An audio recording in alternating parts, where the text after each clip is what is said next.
Bueno, queridos hermanos, amada familia, queremos el día de hoy tomar un pasaje de la Escritura en el libro de los Hechos, capítulo número 13, versículo 13, y dice de la siguiente manera: Habiendo zarpado de Pafos, Pablo y sus compañeros arribaron a Pergue de Panfilia, pero Juan, apartándose de ellos, volvió a Jerusalén.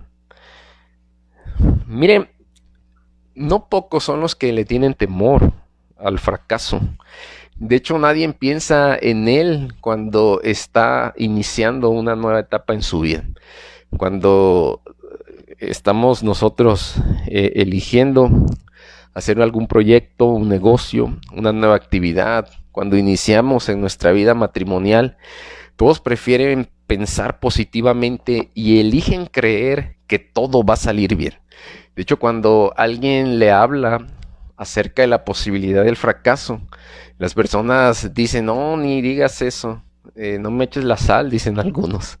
Todos prefieren pensar en que les va a ir muy bien, todos prefieren evitar esas malas ideas que a veces se cruzan y pueden hacer un cortocircuito en nuestra mente.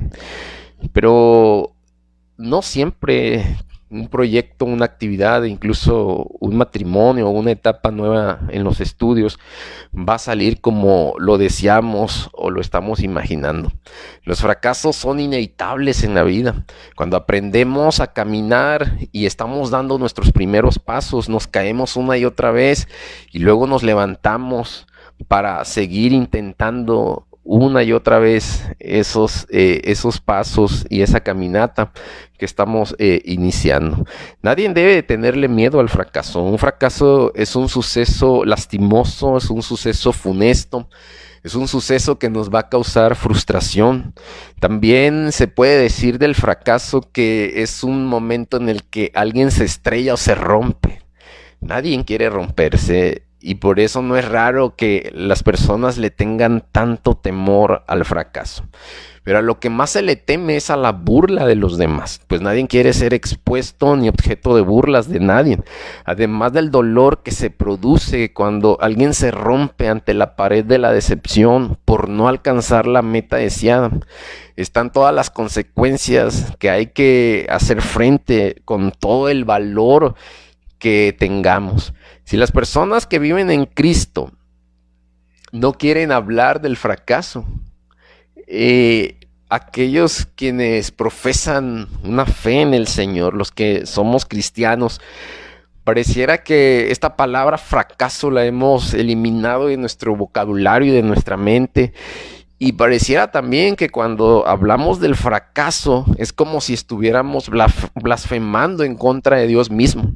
En mi opinión, prefiero hablar con aquellos que han fracasado en algún tiempo de su vida, pues se aprende más del fracaso que del éxito mismo. Pregúntele usted a los emprendedores, quienes han intentado una y otra vez, aquellos hombres que hoy en día pues están disfrutando de riquezas, de un lugar dentro de los hombres más importantes del mundo, aquellos quienes son reconocidos a nivel internacional, ellos en algún momento tuvieron que fracasar. Nadie inicia un proyecto y de forma inmediata va a cosechar los frutos dulces. Los primeros frutos que se van a cosechar son amargos, pero tenemos que intentar una y otra vez para poder llegar y alcanzar la meta, el sueño, para que podamos nosotros llegar al momento cumbre de nuestra vida. Es necesario que pongamos lo mejor de nosotros, pero principalmente es necesario que podamos confiar en Dios y que sea Dios quien nos dirija en todas las cosas que hacemos. A veces es muy fácil anhelar lo que otros tienen y miramos solamente el fruto, pero no estamos mirando la raíz, no estamos mirando las experiencias del pasado, ni el esfuerzo, ni el trabajo, ni las lágrimas, ni las frustraciones, ni el dolor, ni el miedo que tuvieron que enfrentar estas personas que ahora gozan de todos estos bienes. Cuando miramos a un predicador en una plataforma, estamos mirando solamente una parte de lo que él representa. Cuando vemos a un empresario salir en televisión y dar alguna disertación o hablar acerca de sus empresas o de lo que ha logrado, solo estamos viendo el fruto, pero no estamos viendo todo el trabajo que esto conlleva. Y es así que las personas quieren ir por la vía fácil. Hoy estamos acostumbrados a que todo sea de forma inmediata. Por eso nos cuesta tanto trabajo esperar y esforzarnos. Queremos tratar el camino que tenemos obligatoriamente que transitar para alcanzar los resultados, las metas, los sueños que han nacido en nuestro corazón. Y cuando se trata de un ministerio, son sueños propiamente que han nacido en el corazón de Dios. Muchas de las cosas que pensamos, que planeamos y que estamos interesados en lograr como cristianos, nacen en el corazón y en la mente de Dios antes de ser sembrados en nuestros corazones y en nuestras mentes. En el libro de Hechos, capítulo 13, se nos presenta la vida de un hombre que fracasó en sus inicios ministeriales, pero tuvo la gallardía de levantarse en medio de su propio fracaso. Lo que vemos en el capítulo es la vida de una iglesia que se encuentra en un avivamiento. El avivamiento de Antioquía se registra en el libro de los Hechos, capítulo número 11. Y había en esta iglesia distintos ministerios, profetas y maestros como Bernabé y Saulo, quienes estaban magnificando el avivamiento que se encontraba en esa iglesia. El mover del Espíritu Santo era evidente en la iglesia del primer siglo. Y el evangelio se estaba extendiendo por diferentes ciudades, regiones. El evangelio del Señor estaba llegando a muchísimas latitudes. El evangelio de Cristo estaba siendo anunciado por aquellos hombres que el mismo Espíritu estaba eligiendo para esta obra tan sagrada. Y mientras estaban ministrando al Señor y estaban ayunando también en la iglesia local, el Espíritu Santo habló a la iglesia y dijo que apartaran a Bernabé y que apartaran a Saulo para la obra del llamado que el mismo Espíritu estaba realizando. Este era un llamado a un trabajo misionero.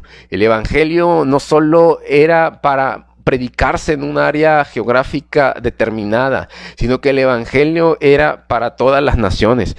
Encontramos en Hechos capítulo 1, versículo 8, que estos hombres habían sido llamados para ser testigos en Jerusalén, en Judea, en Samaria y hasta lo último de la tierra. Así que Dios había ya trazado un plan, un propósito. Dios había trazado ya la ruta por donde habrían que ir estos hombres y tendrían que llevar el mensaje del evangelio. Entonces la iglesia, atendiendo la voz, el llamado del Espíritu Santo, impuso sus manos en la vida de estos hombres. Saulo y Bernabé hicieron equipo, pero no era una obra de solamente dos personas, sino que la iglesia también participó mediante sus oraciones y mediante sus ofrendas para el sostenimiento de estos misioneros. Este representa el primer viaje misionero de los 3 viajes que Pablo realizó, aunque algunos también coinciden que el viaje que hizo a Roma, cuando él tuvo que ser llevado ante las autoridades, Pablo, para poder defender su causa de lo que estaba pasando en su vida ante las leyes civiles, Pablo fue presentado, y hay quienes también aseguran que este se contabiliza como dentro de uno de los viajes del apóstol Pablo.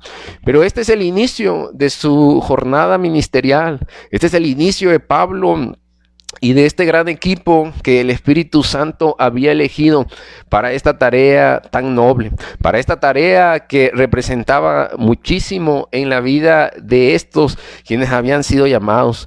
Esto marcó la vida y el corazón de los hombres, y Pablo junto a Bernabé iban al frente, eran los representantes de este gran equipo que se había formado. Y encontramos en el libro de los Hechos, capítulo 13, versículo 5, que dentro de este gran equipo se encontraba Juan. Este Juan de sobrenombre Marcos era un joven que tenía una buena posición económica. Juan era sobrino de Bernabé. Juan estaba acostumbrado a las comodidades en su casa. Servía en los programas locales de la iglesia. Era un joven intrépido, un joven como cualquier otro joven con el deseo de aportar algo para la obra de Dios. Un joven que estaba dispuesto a ayudar y a servir en el trabajo que se requería en la iglesia. Y no está de más decir que el trabajo que la iglesia tiene que desarrollar es un trabajo demandante. La iglesia tiene en los jóvenes una joya, un baluarte, un tesoro importante para la vitalidad y el funcionamiento de la iglesia misma.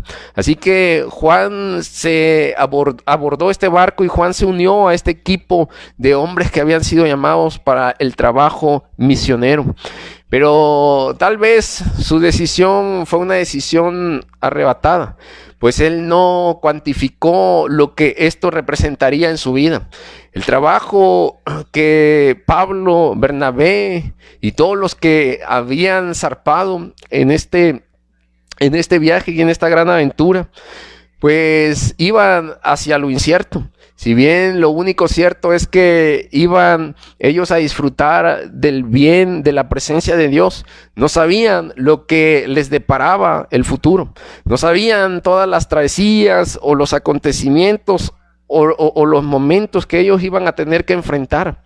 Y entonces, en medio de este viaje misionero, sin duda hubo muchísimos momentos de risas, hubo momentos de desesperación, momentos en los que ellos habrían que pasar abundancia, pero también momentos de escasez. Habrían que caminar, habrían que dormir en donde se pudiera. Ellos tendrían que pasar por diferentes experiencias, pero cada una de estas experiencias les iba a permitir anunciar y predicar el mensaje del evangelio. Ese era el propósito central, ese era el propósito primario por el cual ellos habían salido bajo la bendición y bajo el auspicio de la iglesia de Antioquía.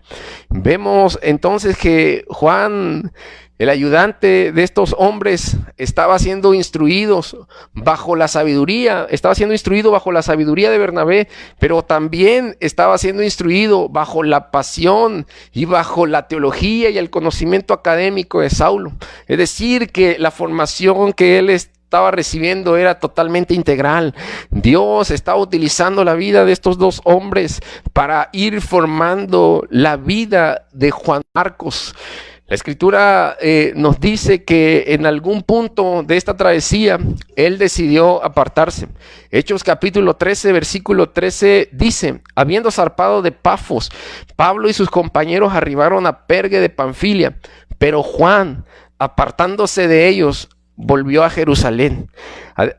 Además de que las situaciones no fueron tan alentadoras en algunos aspectos de este viaje, Juan Marcos no pudo soportar todas estas incomodidades.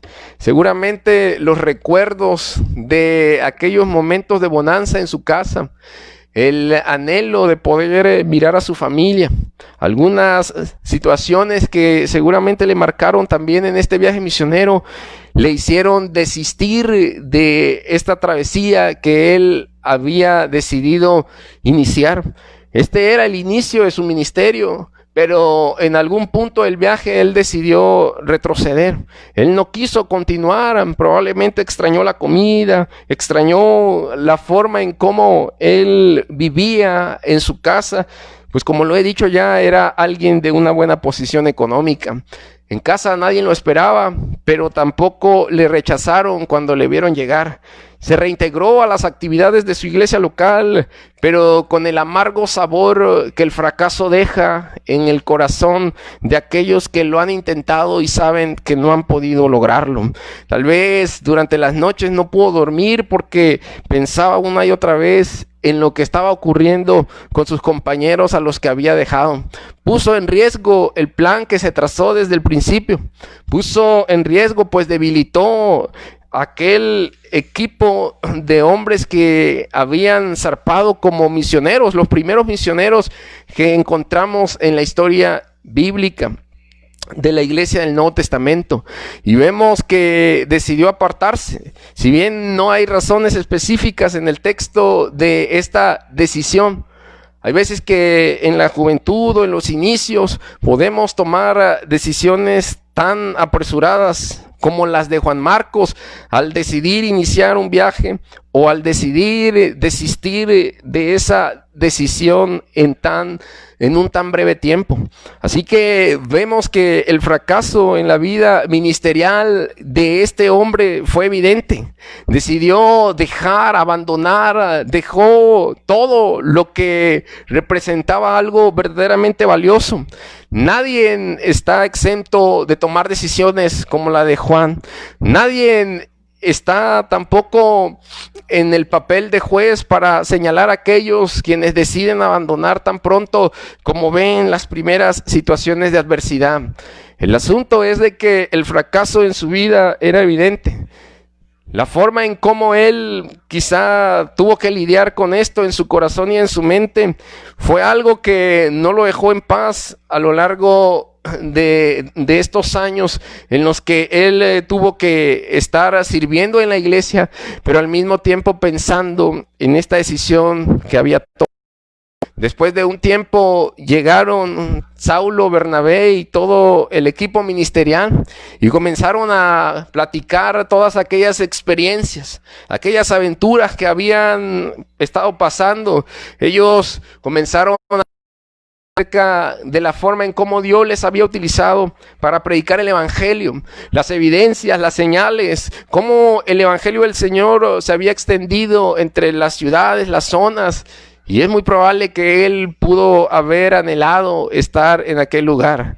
Tal vez la presencia de estos hombres, compañeros de viaje, fue como ponerle más sal a la herida o limón a esa herida que estaba en proceso de sanidad. Apartarse de un bien tan grande como lo es el llamado del Señor puede traer a nuestra vida una sensación de frustración.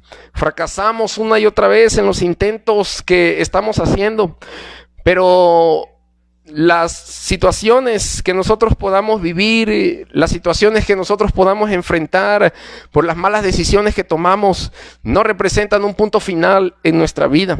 Apartarnos de algo tan sagrado, de un llamado como lo hizo Juan Marcos, puede representar en nuestro corazón un vacío profundo que nadie más puede llenar. Pueden venir muchísimas imágenes o pensamientos a nuestra mente de las consecuencias que esto traería.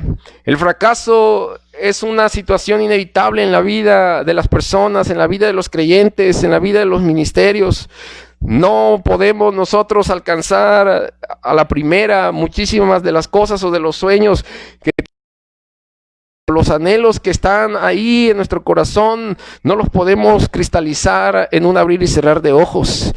Pero lo glorioso es que el Dios en el cual hemos confiado es un Dios de segundas oportunidades. A pesar de esta mala decisión en la vida de Juan Marcos, a pesar de todos los pensamientos que se pudieron gestar en su mente, Dios es un Dios de segundas oportunidades. Él no sabía, pues era incierto si tendría una nueva oportunidad el día de mañana para poder retomar el ministerio que había abandonado. Muchas veces nos desanimamos en la vida e intentamos por uno y otro más medio lograr el sueño y el propósito o cumplir la misión y el llamado que Dios nos ha hecho. Vemos que por más que lo intentamos no podemos alcanzar o cristalizar ese llamado que Dios ha puesto en nuestro corazón y en nuestra vida. Hay muchísimos ministerios que han quedado a la deriva. Hay otros ministerios que han sido enterrados a lo largo de la historia. Hay muchos sueños que han sido sepultados cuando las personas mueren. Hay muchos sueños que han sido sepultados las personas aún vivas. Hay muchos deseos que han sido abortados. Hay muchísimas buenas intenciones que han quedado solamente en el camino, en el corazón o en la mente humana. Sin embargo, podemos nosotros saber que los tiempos le pertenecen a Dios, que el Dios de los tiempos puede manifestar su gloria, su poder, y puede tocar nuestro corazón o los sueños que duermen. Dios tiene el poder, la facultad de hacer grandes maravillas y grandes obras. Cuando pensemos o cuando tengamos esas imágenes negativas de que los sueños y que los fracasos que nos han embestido representan el punto final de nuestra historia, debemos de pensar en que Dios puede hacer algo nuevo. Este mismo día Dios puede hacer algo nuevo contigo. Dios puede resucitar, Dios puede traer algo que puede provocar en tu corazón, en tu espíritu, un avivamiento tan fuerte que lo que habías pensado que se había terminado, Dios lo puede restituir y Dios puede renovar y hacer algo nuevo en ti. El capítulo 15 del libro de los Hechos nos presenta la segunda oportunidad de Juan Marcos. Después de algunos días, dice el texto, Pablo le dijo a Bernabé, volvamos a visitar a los hermanos en todas las ciudades que hemos anunciado la palabra para ver cómo están. Pablo no solo era un hombre que iba y abría lugares o centros de predicación, sino que era alguien que tenía cuidado por aquellas almas a las que se les había anunciado el evangelio. Pues el llamado de la Gran Comisión no solo implica la predicación del evangelio, sino también el discipulado de las almas. Y Bernabé quería llevar consigo a Juan, pues este Juan era su sobrino, el que tenía por sobrenombre Marcos, pero a Pablo no le pareció bien llevar consigo al que se había apartado de ellos desde Panfilia y no había ido con ellos en la obra. Hubo una terrible discusión entre Pablo y Bernabé por causa de esta segunda tarea misionera que ellos iban a realizar. Pablo le dijo a Bernabé que era conveniente ir a visitar a aquellos a los que se le habían predicado el evangelio para poder supervisar, para poder de cerca ellos darse cuenta de cómo se encontraban después del anuncio del evangelio. Pero Bernabé le dijo a Pablo que sería bueno que llevaran a Juan Marcos. Bernabé le consideró. Hubo una segunda oportunidad en la vida de Juan Marcos, pero Pablo, el apóstol de los gentiles, mostró una negativa.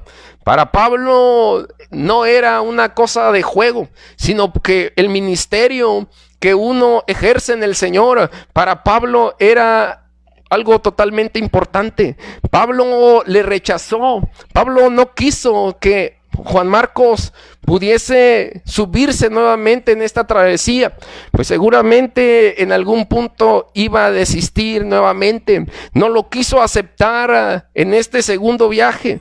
Pablo no estaba dispuesto a permitir que alguien irresponsable, frágil, débil de carácter pudiera formar parte de su equipo. Su negativa, su respuesta, su proceder de este hombre llamado Saulo fue totalmente radical. Su negativa fue tan firme que eso provocó la separación del uno y el otro.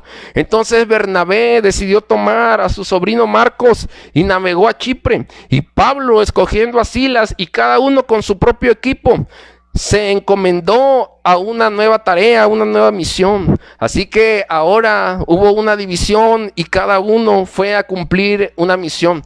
Aunque el autor de los Hechos presta mayor énfasis y pone su atención en lo que Pablo y Silas y este equipo de hombres misioneros realizaron, y pareciera que se pierde el registro de lo que Bernabé y Marcos realizaron. Pero ambas obras fueron trascendentes, ambos trabajos fueron importantes, ambos hicieron la obra del Señor y ambos recibieron una recompensa. Si bien tenemos una información más amplia y abundante en cuanto a los resultados del viaje misionero de Pablo y desconocemos muchísimos detalles de lo que Bernabé y Marcos realizaron, pero podemos deducir que la mano de Dios estuvo acompañando a estos dos grupos, y Pablo y Silas y Bernabé y Marcos pudieron ir y cumplir la obra del Señor y la obra que el Espíritu Santo estaba dirigiendo. Fueron y confirmaron las iglesias. Pablo y Silas fueron a dar testimonio de lo que el Espíritu Santo estaba realizando. Esta fue una oportunidad de oro en la vida de Marcos, una oportunidad que él no iba a desaprovechar, una oportunidad que probablemente solo pasaría esta vez en su vida y nunca más regresaría. En la vida tenemos que ser sensibles ante las cosas que ocurren. Tenemos que ser personas cautelosas, personas prudentes en nuestras decisiones. Debemos aprender también a tener una visión de las oportunidades que vienen a nosotros. La vida es de oportunidades. Tenemos que aprender a aprovechar las oportunidades en nuestros ministerios. Tenemos que aprender a ser hombres y mujeres que miren en las oportunidades las manos del Creador, para que podamos nosotros cumplir cabalmente con el sueño del corazón del Dios en el cual hemos confiado. Así que vemos que Marcos se levanta y toma esta segunda oportunidad. Esta segunda oportunidad que quizá a muchos no se le presentaría más, y a él le llegó esta segunda oportunidad. Si bien el fracaso pudo ser un fantasma en su vida que lo perseguía día y noche, aquí estaba el momento para que demostrara el carácter, para que demostrara la fe y la madurez cristiana, para que demostrara lo que Dios había hecho en su vida y su confianza que había depositado en el Dios que le había llamado. No se trataba de lo que él tenía ni de la familia a la cual pertenecía, pues era miembro de una segunda generación de creyentes. Pues el llamado es personal. Lo que Dios hace, lo hace de manera individual. Lo que Dios determina, lo determina en el corazón de una persona. Los hijos de pastores, no por ser hijos de pastores, tienen un llamado al ministerio pastoral o algún otro ministerio. En la mayoría de los casos, en la misericordia de Dios, son llamados a ejercer ministerios, y en algunos de los casos ministerios pastorales. Sin embargo,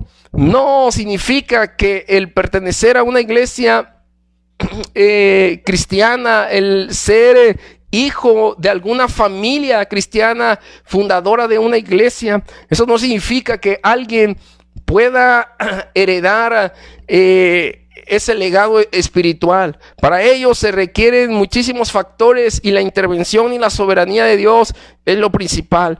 Vemos también que así como los ministerios no se pueden heredar, así como los llamados no se pueden heredar, hay muchas riquezas espirituales que no podemos nosotros heredar, pues eso tiene que ver y eso nace de una relación íntima y profunda del Señor.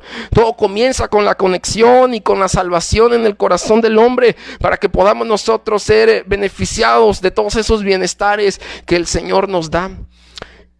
Pues Marcos aprovechó la oportunidad y se levantó. Y vemos en la escritura en 2 de Timoteo 4:11 que después de esa negativa que Pablo tuvo por el llamado que Bernabé le estaba haciendo para que Marcos le acompañara en este viaje misionero, Pablo reconoce al pasar de los años: toma a Marcos y tráelo contigo, porque me es útil para el ministerio de la obra. Pablo pudo dar testimonio de lo que el Señor hizo, y bajo esta declaración deducimos que Dios hizo una gran obra en la vida de Juan Marcos. Dios obró y Dios transformó y Dios se manifestó en la vida de Marcos.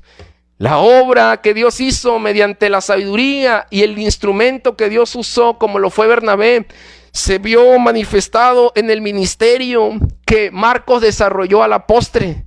Si bien su ministerio comenzó mal, a lo largo del tiempo y aprovechando él la oportunidad que Dios le había dado mediante estos hombres que Dios estaba utilizando, Juan Marcos pudo recomponer el camino. Y de aquí yo puedo aplicar algunas lecciones muy prácticas. Lo primero es la mentoría tan necesaria, la mentoría que necesitamos recibir en el hogar por los padres. A veces las voces que escuchamos en nuestro exterior son voces que nos llevan a sumergirnos en un fracaso terrible. Si hemos fracasado, parece que todos quieren hacer leña del árbol caído y nadie nos quiere dar una mano para levantarnos. El fracaso no representa un punto final en la vida de nadie. El fracaso puede parecer algo tan terrible, tan cruel, tan vil, que podemos nosotros pensar en abandonarlo todo. Pero el fracaso puede representar un momento de reflexión, puede representar un tiempo en donde el Señor nos esté procesando para entregarnos una nueva oportunidad. El fracaso que podemos nosotros entender y digerir puede ser lo que nos catapulte para algo glorioso en el futuro. No sabemos si habrá una nueva oportunidad. El llamado de hoy no es al fracaso, pero el llamado de hoy es a entender que en medio del fracaso siempre hay una segunda oportunidad en Dios. Que en medio de los fracasos tenemos que aprovechar las oportunidades que Dios nos da de levantarnos, de tomar el lugar que nos corresponde. Y en el hogar la familia juega un papel determinante. La mentoría del padre, la mentoría de la madre siempre será importante para que los hijos que se sientan en un estado crítico por causa del fracaso de sus malas decisiones, aquellos hijos que se han estrellado o se han rompido totalmente, se han roto en sus corazones, se han roto en sus sueños, se han roto en sus anhelos ministeriales, se han roto y se han quebrado de lo que en el pasado ellos anhelaban o pensaban ser.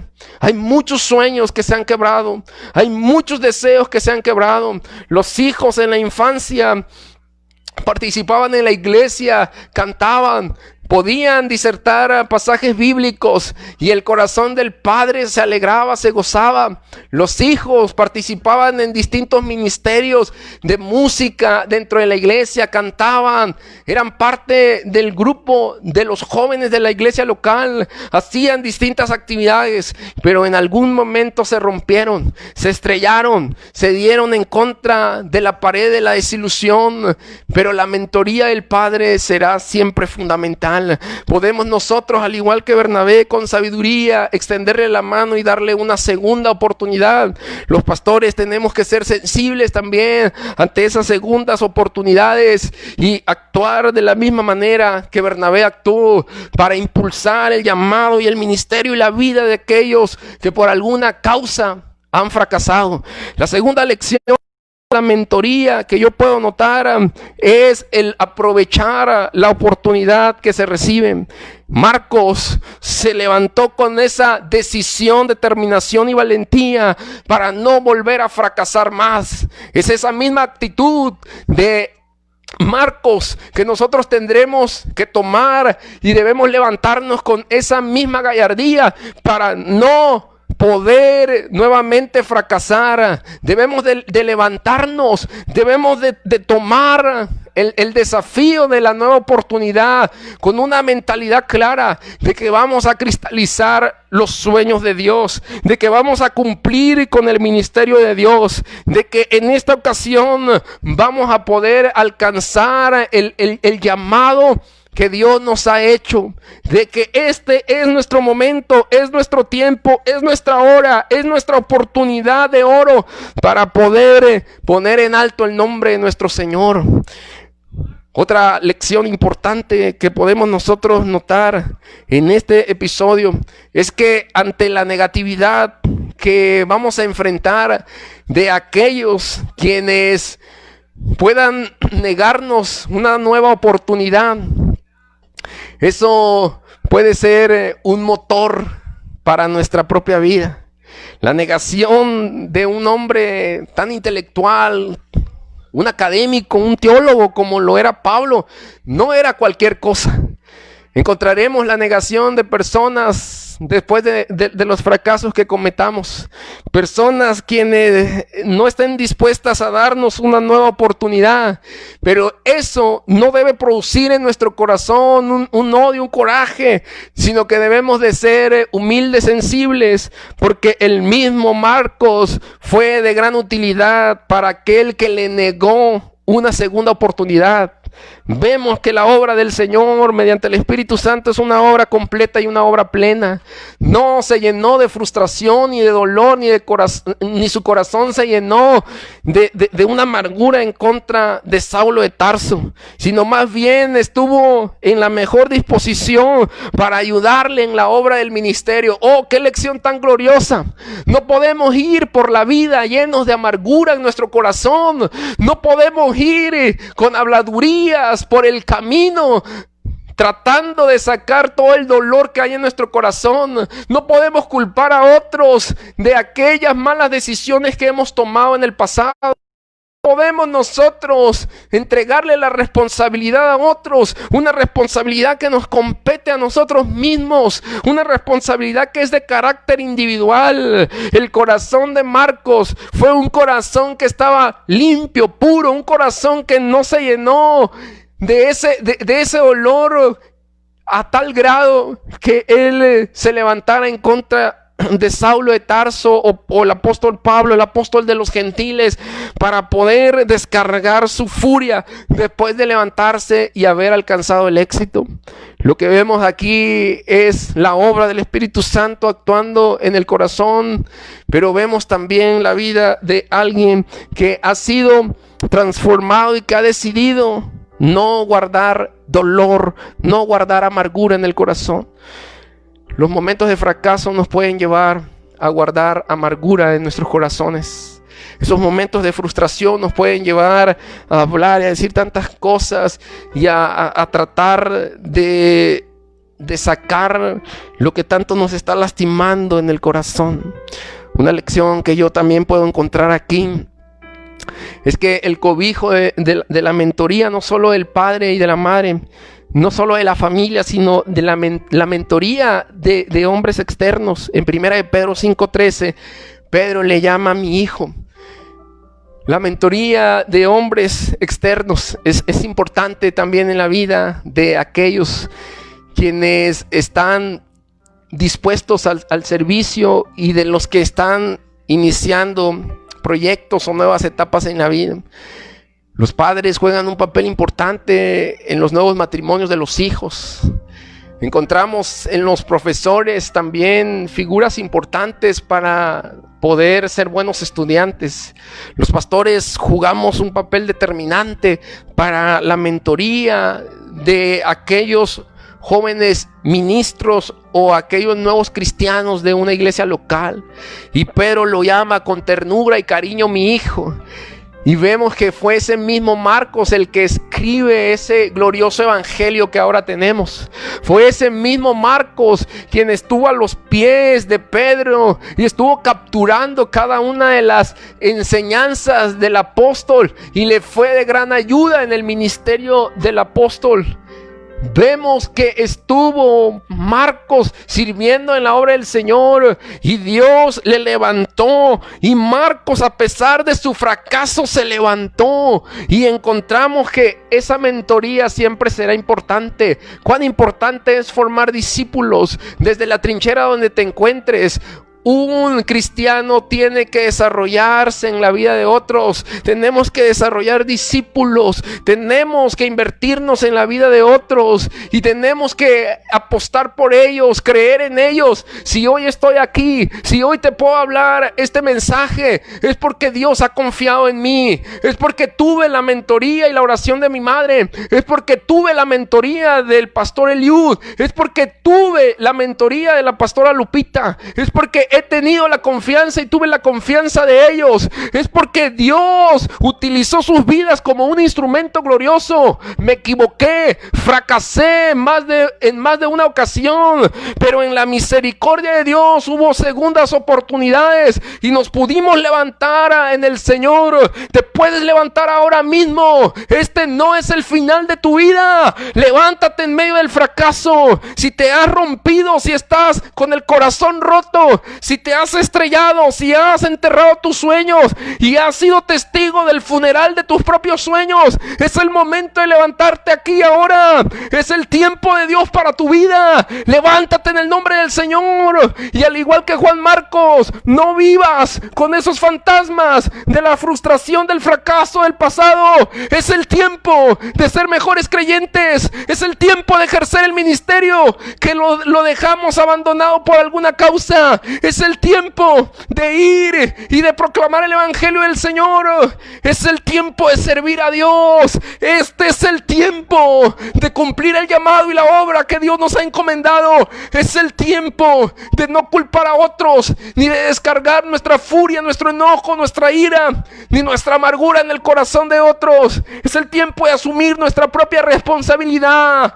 Este es el tiempo de levantarnos. Levántate como Juan Marcos. Levántate ahora y encontrarás cómo la mano de Dios te sostiene. Encontrarás cómo Dios está mandando hombres y mujeres que te den mentoría, que te apoyen, que te digan: sí se puede. Dios está contigo. Este es el Dios de las segundas oportunidades. Levántate aquí y ahora. Levántate en el nombre del Señor. Levanta el rostro, levanta la cara. Mira al autor y consumador de la fe. No pierdas el norte, no pierdas la dirección de tu vida. Levántate ahora, hermano. Levanta los sueños de Dios. Levanta la bandera de victoria. Levántate en el Señor. Levántate en el nombre de Jesús, porque lo mejor viene, lo mejor está por venir a nuestros días. Lo mejor viene para nuestra casa, para nuestra iglesia, para nuestra familia. La gloria de Dios descienda, la gloria de Dios se manifieste en medio de los que le buscan y le llaman. Oh Señor, oh, levántanos, levántanos Señor, levántanos. Levántanos, despiértanos Señor en el Espíritu. Levanta Señor nuestros corazones, nuestra cara, nuestros sueños. Levanta nuestro ánimo. Levanta Señor, levanta ministerios. Levanta los ministerios que parecen olvidados o en el anonimato. Esos ministerios que parecen que están ahí en el anonimato, donde nadie los ve.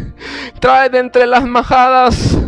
Trae Señor de entre los árboles.